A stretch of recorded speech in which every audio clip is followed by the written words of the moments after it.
Are you sitting comfortably? Then we'll begin. It was Christmas Eve in Falkirk as Ebenezer was making his way to the Crunchy Carrot's office, where his staff were patiently waiting for the Christmas bonus. Would it be a good one? Well, you'll just have to wait and see.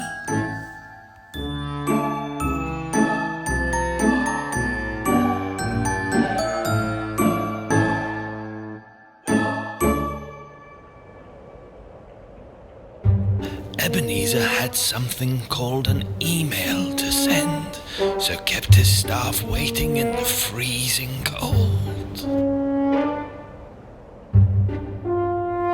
Ebenezer brought them in one by one to give them the Christmas bonus, but they weren't too happy, some receiving a spoon, others a tea bag, and poor Pauline just got an envelope. He kicked them out one by one as he had work to do. You see, Christmas didn't mean anything to Ebenezer, but it did to his staff, and they complained about him the whole way home. For the 15th year in a row, Ebenezer worked long into the night on Christmas Eve. But he did allow himself some treats, though. He wasn't a monster after all. They would come later.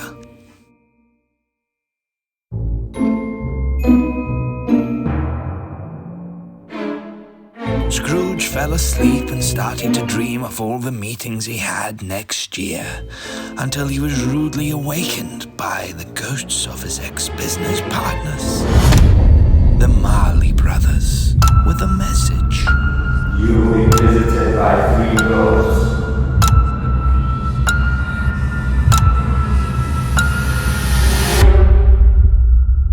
It didn't take long for the first one to arrive. It was the ghost of Christmas past.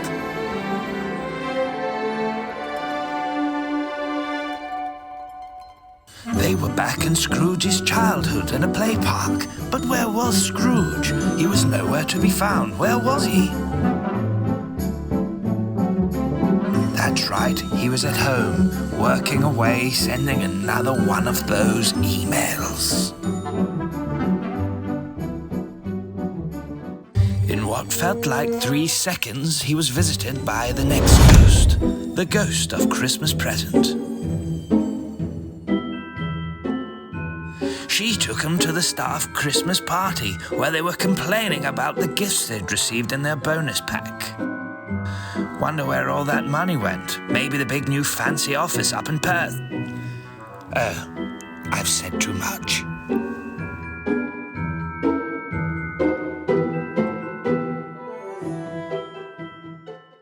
The first 2 ghosts didn't seem to faze him at all, but the third, they definitely would.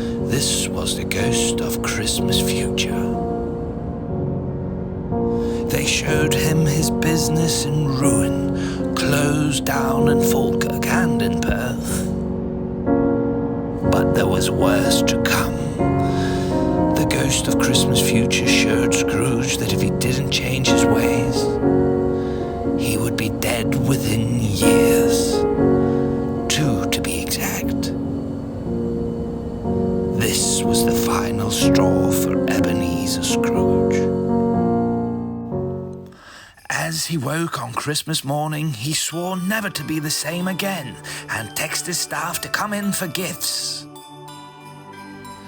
And wished Merry Christmas to a very empty street.